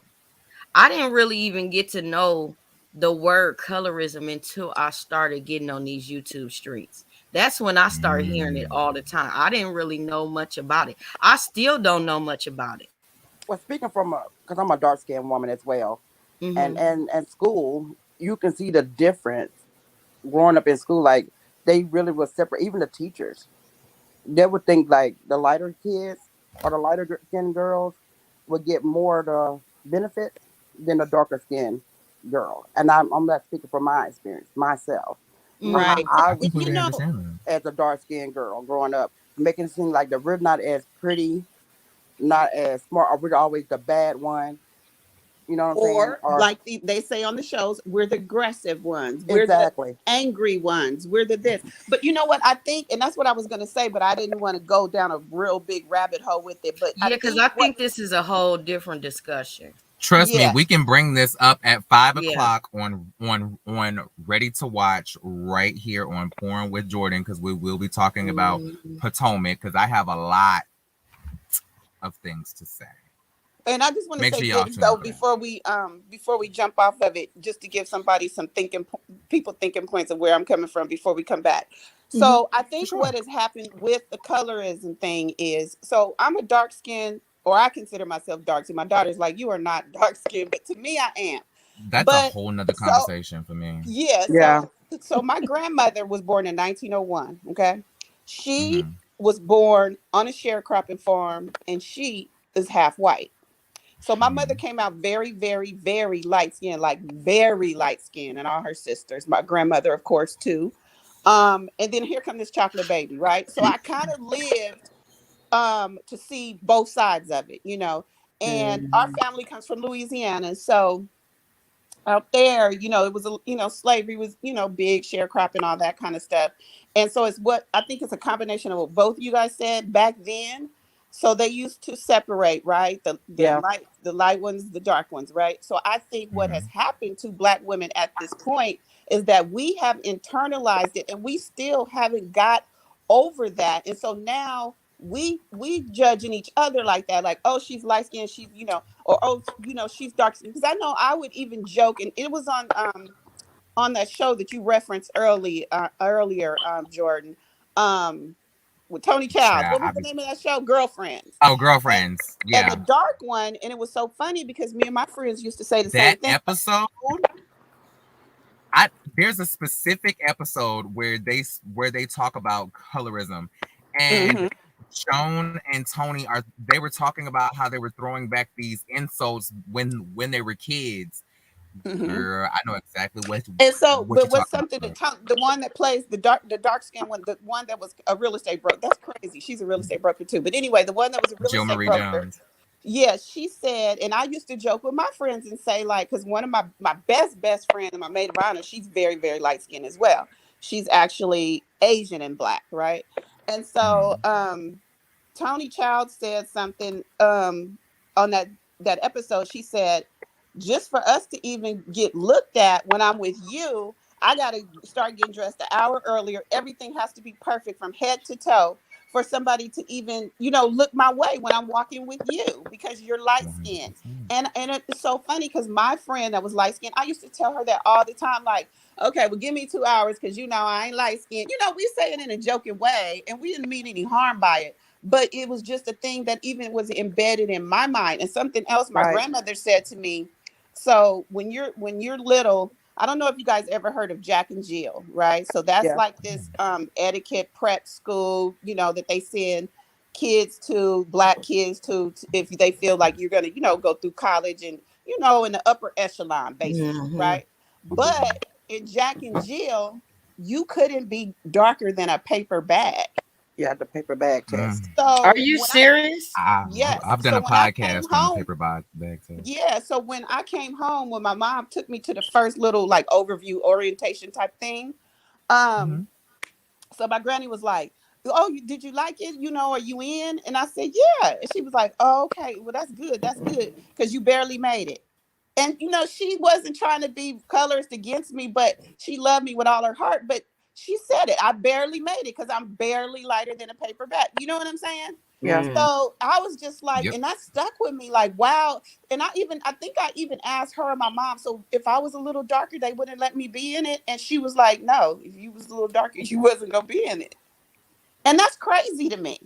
It is. I didn't know that. I didn't know it got to that point. Yeah, you got to be lighter thing than about a paper bag. Our culture with this. You know what I mean? Even with that, like we were talking last night about the hair, the 4C hair. If you don't have good hair, and the fact that what they consider good hair. What's crazier to me is that people became so complacent. Like the way that she stated it was like, yeah, that's just reality. Like, girl, you damn near dark, like you 2 shades away. Like, girl, don't even play. Like, why you acting like like the way that it's so normalized, like the way that it's like, girl, you will walk in the sun away. Like that is crazy to me. And the part that messes me up is because I feel like I've always been in the middle of this conversation, because I don't feel like I'm light skinned or dark skinned. I've always been referred to as light skinned. I've never been called dark skinned, which I've always thought that I was more. I've always thought that I was darker than lighter, but I've always been referred to as dark skinned. So I don't understand. Like, I understand exactly where you all are coming from, but I just don't even know how to contribute to the conversation because I feel like I'm somewhere lost in the middle. I mean, I don't know but how I really empathize with all to the conversation because I'm this little chocolate girl, right? My mom would take me to her job, and I'd be so happy. Oh, mommy, let me come to the job or whatever, and she would take me around, because I'm an only child, so of course she's proud of me. So she's taking me around to everybody at the company. This is my baby. This is my daughter, and they would be looking at her like, "That's your daughter?" Like, like really, like, girl, this is not your daughter. And so she'd be like, yeah. And I remember her getting so mad one day, and we driving, we leaving the place, and she was like, how dare the motherfucker say you ain't my baby? You are my baby, and you look just like me. And how dare they? Like, she was really, really like hurt by it. And so, it was like really offensive to her that they was like, oh, that's your daughter? Oh, okay. They wasn't saying like, no, this can't be your baby, but they just, the shock on their face, it just offended her, And see, I'm the total opposite. I'm the light one. I'm the total opposite. My mom is not light skinned at all. And it's like, where did this baby come from? Because not only am I light, I have natural red hair. So they like, well, where the hell did this baby come from? It must have been from a white dude, and it's not. It's just, it was some dipping and dabbing. It might even been a little, you know how it was back in the day. You know what happened? You know what I'm saying? But it was just what's like crazy to me. Sorry, baby, go ahead. No, go ahead. I was just saying it's crazy to me to hear that experience, because I say this and I mean it from I mean it from the bottom of my brow bone. Girl, I literally think that me, you, and Doll Baby are the exact same complexion, but I've never experienced life as a dark-skinned person. So I'm like, from that perspective, like, I've never been ever made to feel like, oh, you're too dark to do anything. I've never felt like that, and it really makes me feel like shit, because I'm like, I think I look just like she ain't gonna get on camera right now. She ain't about that. But if you see us on camera next to each other, just go back and watch another live. You'll find us somewhere. But I think we're the exact same complexion. Like, I'm looking at Doll Baby's picture right now. I think we're like the exact same complexion. So it breaks my heart to hear that, because it's like, I literally have never been treated like that. Yet I have seen that happen. But I guess me as an extremist, I only recognize it when it's darker women, that is like dark skinned women. Like, I'm always like, light skin is what Nakaya looks like. Dark skin is like Tony Childs, right? And she's not even like, she's chocolate to me, right? So I'm like, I'm just an extremist. And I'm like, well, I don't see either one of y'all as dark skin. Like, y'all really think I be joking, but I'm dead ass. So I don't even know. It breaks my heart to hear that. I get it. And because some people would take offense to you saying what you're saying. Well, maybe not you, because we see your color, your skin tone, I should say. When I say I haven't experienced colorism, people freak the hell out. Oh my God, all black, all light-skinned women say that. No. Where I'm at, it don't matter your color. If you got a pinch of black, that's it. They're not gonna put me before a dark skin. They not, none of that. It's not. That's the thing between racism and colorism, because what you're talking about is people from outside the race. You know what I'm saying? Looking at us, right? Well, that's what my point was earlier. Yeah, what I'm talking about is us judging each other from inside, because I'm gonna tell you right now, like, and I don't call coming from inside the house. Yeah, right. Because I'm gonna tell you, like, the most, like, And my friends will tell you, like, every time we go to a club, like if there's white people there, they're gonna be like, oh, he gonna come on to you. Because for whatever reason, white men, like, I'm like a magnet. I've never liked a white man, never been attracted to one, don't even think they're attractive. But they like that. That's so funny black you say skinny that, girl look. You know what I'm saying? So I'm dark, but to them, I'm beautiful. You know what I'm saying? But inside the black race, just like you heard Chris Brown say, oh yeah, what was that song that he just got a lot of flack for? He was like, no darkies in the party. Yeah, no, he said no darkies in the party. And then at Nipsey Hussle's funeral, a big old deal was made because that rapper, I want to say it was Gucci Mane or somebody, said, we got all these pretty light-skinned girls. And so it's mostly us judging each other. And I really think it stems back from from when they used to divide us. And that has hung on for generations and generations. And that's exactly what it is. That's exactly where it comes from. That's my understanding of colorism, is seeing it within the community, right? Like, for me, a white person dividing the shades is just racism, right? But because of the racism that has been placed on us, there are systems that are put in place that go all the way back to slavery, just like she said, where it's like house person, field person, right? What do house people usually look like? What do field people usually look like? Do you see what I'm saying? Exactly. And so that and then that leads directly into the paper bag contest and being able to pass for white to get into certain places during segregation and all of those things. Like, it all, like, even down to like the movie School Days, like, you see it all the time. And I've only registered it from within our community, because to me, a white person having an opinion on complexion is just racism. Not in that extreme way, but the way that you said it, of like them separating us by shades, to me, that's not even colorism. That's just racism.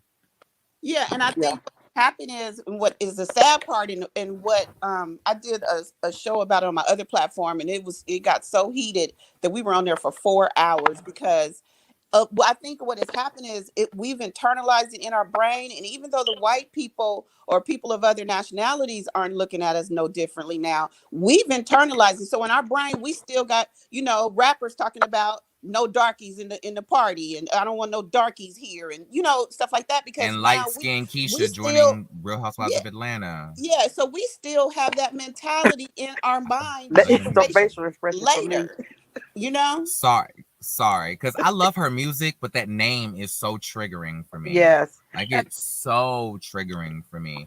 Yeah. Because here's the thing on that. Since we're talking about colorism, I'll just talk about it.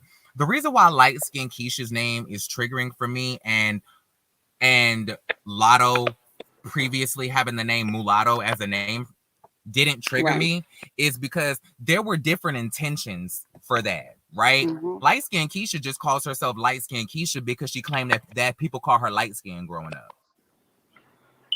That's it. Mulatto was like, listen, I got called that as a derogatory term, so I'm going to take that and make it a positive and reclaim it and make it something positive through my career, right? And put a positive spin on mulatto, because now when you think about mulatto, you'll think about the rapper and not the slur. I understood that. Right. This light-skinned Keisha shit, I don't know nothing, but like, I'm like, girl, what do you mean? Because to me, the same thing of how you say you're dark skinned and I think we're the same complexion. I think I'm a shade and a half darker than Keisha. So I don't know what she talking about light skin, ma. Right. But that's neither here nor there. That is neither here nor there. But like, that is triggering to me. Like, that is giving, like, the fact that you don't have any type of encouraging or intelligence-based reason for having this name. Like, oh, they just called me light skin when I was growing up, so I'm light skinned Keisha. And you know what I think is going to happen too, because I've heard other people saying this, talking about this too. I love her music though, no shade. I do too, and I love her little relationship and how she does a little YouTube channel with her little boyfriend. They be doing cute. Yeah, the Van Goghs and whatnot. Sorry, I had to tell hubby why. Is that what it's called?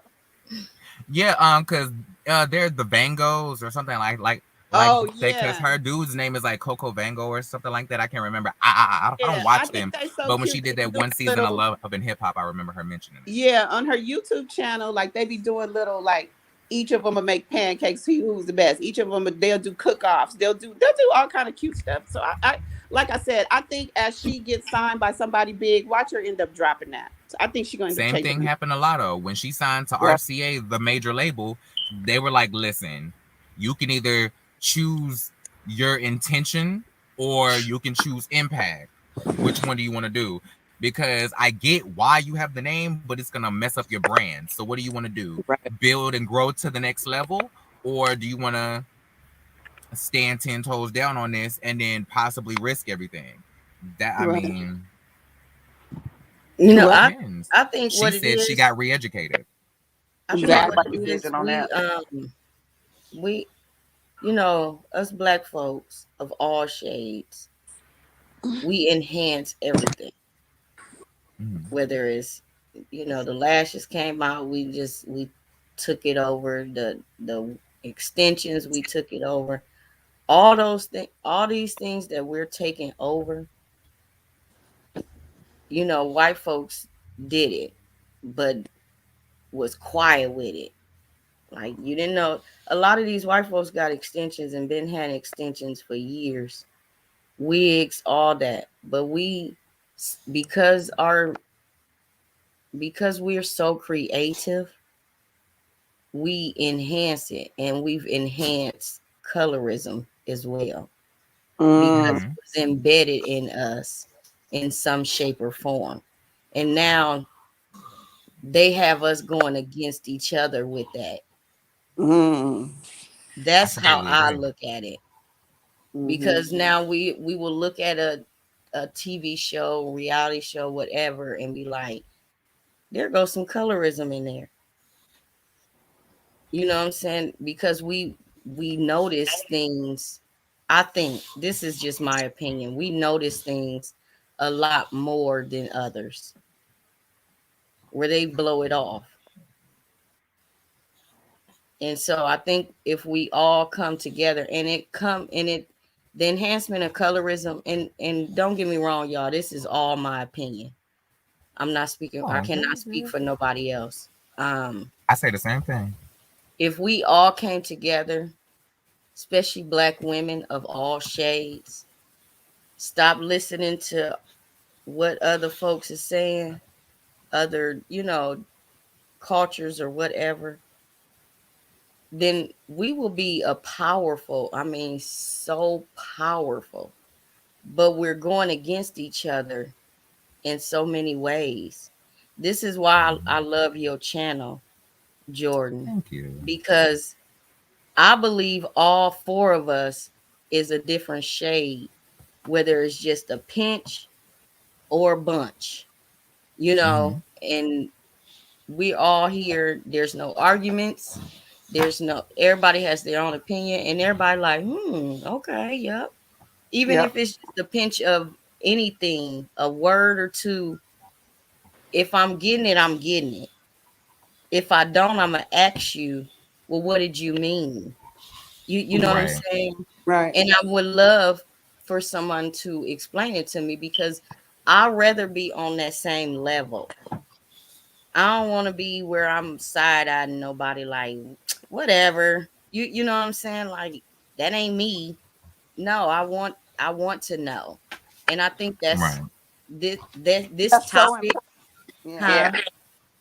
huh? This topic is so important.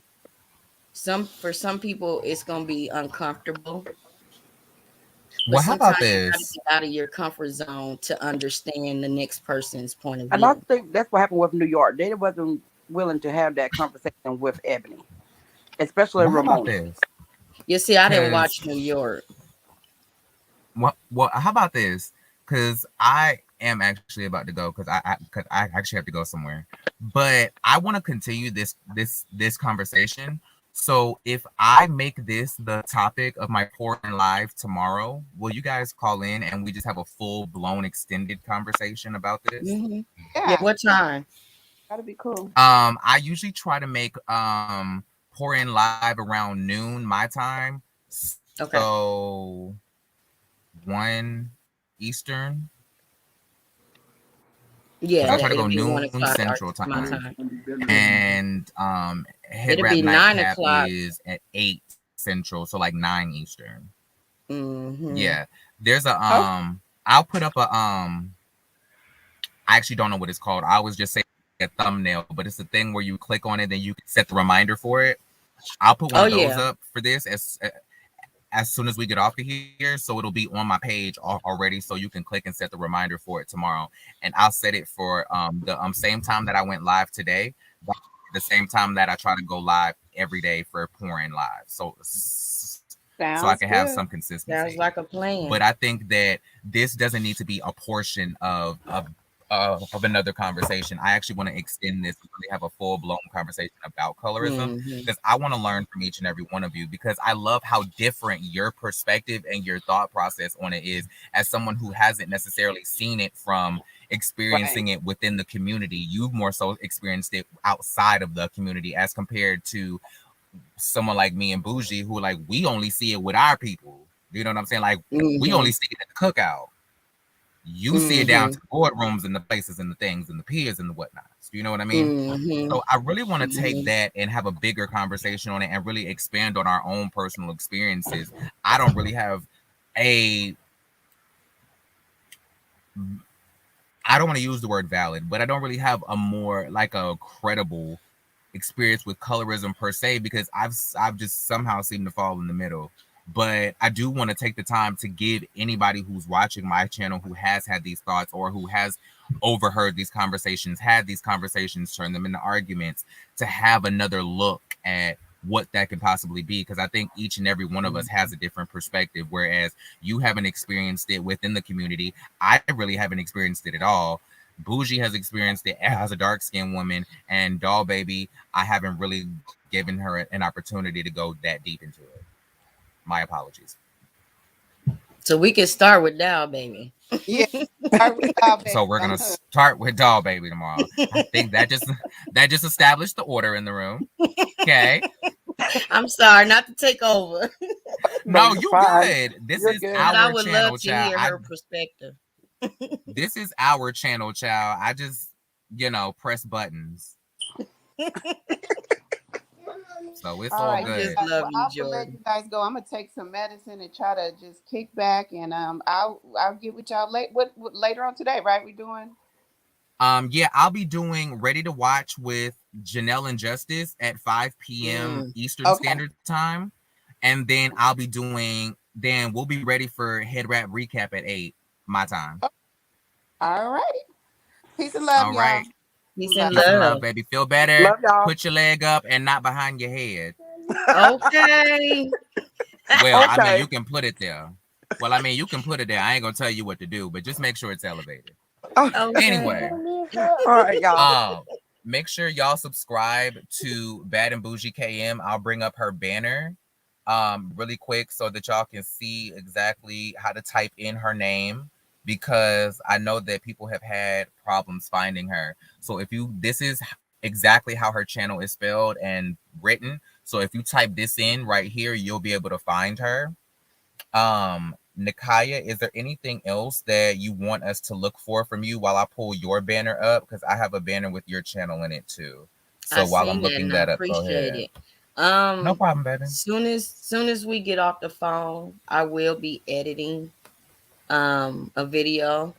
Thanks to you, I'm going to use my phone and see how that works. No, thank you. I'm just glad I could help. That's going to take out so much time trying to, send file here, send, you know what I mean? All that good stuff. So, I'm actually going to show how I put these lashes on with my 2-in-1 lash liner and adhesive. Okay. It's just one step. You put the liner on like you're lining your lids and put the lash on. It's so beautiful. It's so beautiful. Well, make sure y'all go and subscribe to Naturally Nikaya. She's going to be doing all things natural, health, wellness, fitness, all the things of the things. She's going to be talking about money and how to keep your coins healthy too. So make sure y'all go over there, get your purse straight, get your hair straight, get your lashes straight. And she gonna teach you how to probably get your hair straight too. Naturally. I gotta work on that myself. I'm 4C. Okay. Me too, child. Child, I'm no C at this point too. I said, girl, hell with the C and the D too, child. I'm over it. I thought about it. I don't know if my head's shaped right. I'm too quick with the clippers, man. I shave something in a heartbeat. I'm quick to cut something off. I'd be like, nope, forget it. Nope, it didn't do right. Shave the whole eyebrow off. Hell, okay. Nope. I'm just that type. I don't know why I'm like that, but I'm like, girl, just forget it. But thank you so much, babe. Hopefully I'll get you guys to call in or tune in for Ready to Watch or a Head Wrap Nightcap. Today's gonna be our first show, so we're gonna be talking all things that happened on Housewives this week, all the news that's come out. We're gonna be talking about the Real Housewives of Potomac trailer, the reunion, all the mess of the mess. So make sure y'all tune in. There's gonna be Salt Lake City talk, Beverly Hills talk, Atlanta talk, Potomac talk. We're gonna get into it. So okay. I'll be there. Much, and if you need anything as far as that app goes, you know where my DMs are. Yes, sir. I mean, yes, ma'am. Sorry. I'm sorry. Well, I mean, daddy is fine too. It's all good. I don't think my husband gonna like that. It don't matter. Mine probably won't. It don't matter what your gender is. Mine probably wouldn't either, child. He ain't jocking that shit either. Thank you, baby. Thank you, guys. All right, bye, y'all. Bye, dog, baby. Talk to you soon, love. All right, bye. Say what now? I missed her. Sorry. But yeah, I'm pretty sure she was saying she'll just see me later. But thank you guys, everybody that tuned in. Y'all are amazing. Once again, this has been Pour In Live. Make sure you guys go and subscribe to Bad and Bougie KM. Make sure you go and subscribe to Naturally Nakaya. Make sure you subscribe to all of my friends, Judgy Justice. Follow Chanel Sunshine till she gets her shit together and gets her a channel to follow. Of course, follow Adam, Jason, Kempire, of course. Make sure you guys show all the love to my mods. And I appreciate y'all so much. I'll be back in a few hours for Ready to Watch, which we're going to enter the Housewives cinematic universe. And me, Janelle, and Justice as the power of J3. We're going to talk about all things Housewives. And I mean all things Housewives. So we'll see you then. And then later on tonight at 8 p.m. Central Time, we're going to be talking interracial intercourse. And that's going to be a very varied conversation. There's going to be a lot of things that we're going to spill on that. And we're going to talk about all things interracial dating, interracial sex, interracial taboos. Stay tuned and get tuned. So I appreciate y'all for tuning in. I'm finna hop off of here and I will see y'all in just a little bit. Thank y'all so much. Bye, baby gorgeous. Behave yourselves, okay?